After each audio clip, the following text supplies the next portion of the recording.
Well, it's been a month since video gamers stormed the stores to get their hands on Halo 3. The wait is finally over. From coast to coast, gamers lined up to get their hands on this little package, Halo 3. Halo 3's here. If it's a big day for gamers, it's a million times bigger for Microsoft. Halo 3 is the third part. It's the last part of our Halo trilogy. It is confidently the best game we've ever made as a studio.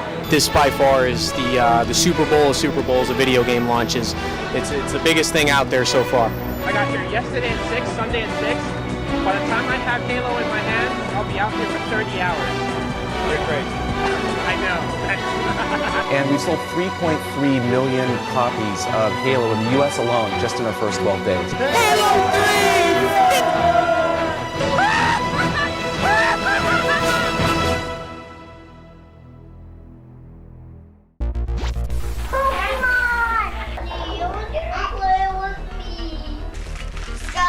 It's a Wii game. Xbox controllers, quarter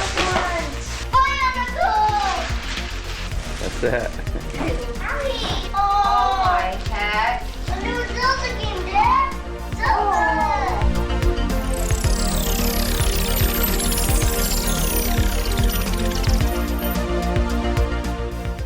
I love the Halo series so much.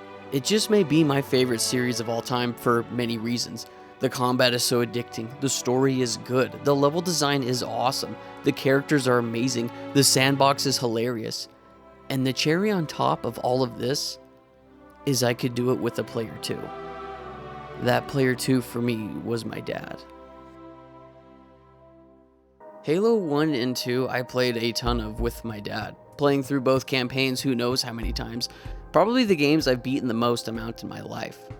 Then Halo 3 was announced. Leading up to Halo 3, I was so excited, watching anything and everything I could get my hands on. Whenever a Halo 3 commercial came on TV, I would lose it. This was the most hyped I'd been for a video game in my life up to that point. Still to this day, thinking about it, I'm not sure if I've been more excited for a game than Halo 3. With Halo 3 on the horizon, making me super anxious, and my dad being aware of this, that Christmas was something I will never forget.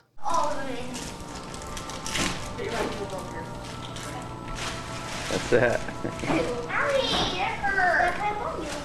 I had it, the holy grail and the peak of my gamer career up to that point. My dad and I started playing and we didn't stop. I'm not sure if we had beaten the entire game in one sitting, but I do remember us beating it fast. Experiencing each new level and seeing all the new enemies was great. Brutes now had armor and made their designs different, we no longer were fighting elites, and we got some new weapons as well.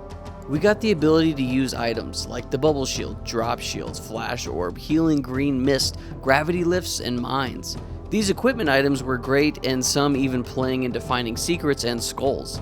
We got new vehicles to mess around with, from the chopper to the Hornet, and the Mongoose was a real treat too. Lots of missions were very memorable. The sniper level in the desert where you get this epic ship scene that flies down and drops off several scorpions, Savo Highway where it's vehicle combat, fighting the Flood felt oddly satisfying too in Halo 3. The levels bang. One of my favorite parts about the Halo series is the pure chaos that happens while playing.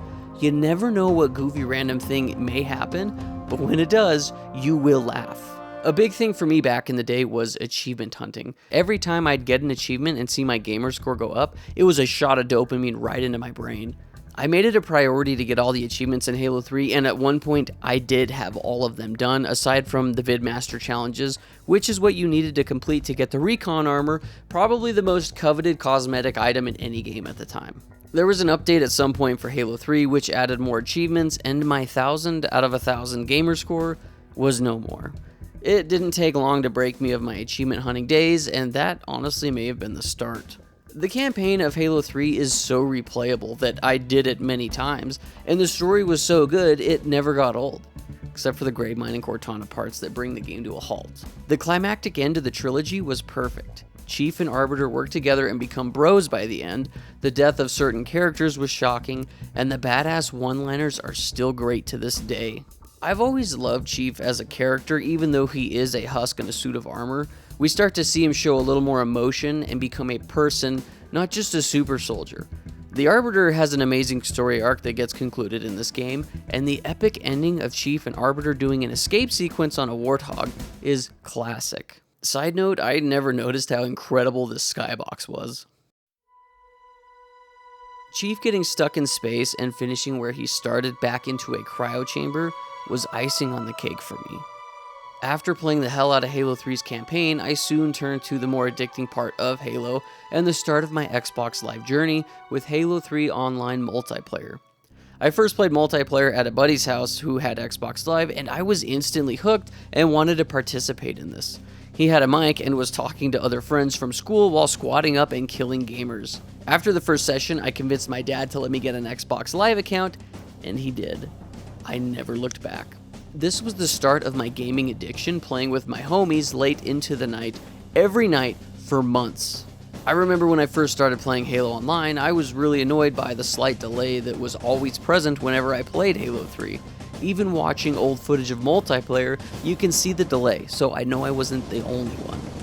I'd eventually get used to it, and maybe the delay went away at some point, I don't really remember. Regardless, playing with the boys was worth the delay. Playing Slayer, SWAT, Team Snipers, Rocket Race, Oddball, all these different modes were so much fun. Late night gaming sessions and trash talk. His mom, remember that chick that was over last night that threw up everywhere because my dick went so far down her throat? that was his mom. I had a few friends that were really good and played lots of ranked. I came into the Halo 3 online scene a little bit later than them, so when I started playing ranked with them, they had boosted me really quick. I never got to level 50, but I did try. The custom games in Halo 3 went so hard. With the introduction of Forged, Bungie essentially made their game playable forever by giving the game-making toolkit to the players. Now the player creations would be your content updates forever, plus it keeps the community engaged and way more involved. I'm not really sure if there was anything like Forge mode up to this point. I think the closest thing that I can think of was level editors and racing games, but even then, I never played one that had the customization that Forge offered. I think the only game that I've really heard of in recent times, besides the following Halos after 3, that offered this level of customization is probably Fortnite. Fortnite is not the same game as when it launched, but I believe has found a way to create a game that is timeless and will go on for a very long time by allowing the player base to create maps and modes for all to try out. Another huge feature that lots of people that were a part of the Halo 3 community back in the day praised was the file share in theater mode. This was before social media took off, so the fact that the game allowed you to go back and watch your matches and then be able to take screenshots or record footage and share it was nuts. You could add stuff to your file share so when people clicked on your profile, they could see your silly or cool pictures you've taken or some badass triple kill clips that you got. I've said it before and I'll say it again, the peak of profile customization rose and fell with the Xbox 360. Gaming profiles back then were freaking awesome and held way more weight than they do now. You could create a Spartan or Elite with cool colors and armor and then show off your file share stuff along with your rank and stats. Every match I would get into, I would click on each player in the lobby and look at their profile, check their stats, and literally everything else. Even just seeing everyone's character customization was fun. The gamer profile is a lost art, and it makes me sad. Halo 3 was the complete package and is still probably my favorite game release of all time. The campaign slapped, multiplayer was addicting, and Forge mode made it infinitely replayable. There is so much more with Halo 3 and I could go on, but what made Halo 3 for me was being able to experience it alongside my friends and family. I will never forget playing through the campaign with my dad. Still to this day, it meant and means so much that he'd sit down and game with me. That's how we bonded, and I will cherish that for the rest of my life. Going through the technological advancement alongside my buddies with Xbox Live becoming a huge thing, along with Wi-Fi and many other things happening all around the time of Halo 3 is unforgettable. Talking late nights with the boys through that cheap-ass 360 headset was hilarious. I have so many awesome memories with Halo 3, and if there's one lesson I've learned from Bungie, it's that life experiences are awesome, but they're even more awesome together. Punches him. Don't even shoot this guy. Oh! Stop shooting him! You're gonna break your car! Oh my gosh, that is a total war. If we have to walk this level, Oh baby. Oh baby. I'm not prepared for the height. God. I'm getting shot by freaking Bob the Builder and these brutes. Well, We lost 2. there goes the bugger. Now watch the chaos. Lost somebody. We lost another. Oh! No, I jumped out. I was trying to steal it. That Warhog is great again. Oh. Yeah, I'll Hey, get it from this come here, drive me. Yeah, get on the hood. Yeah, there you go.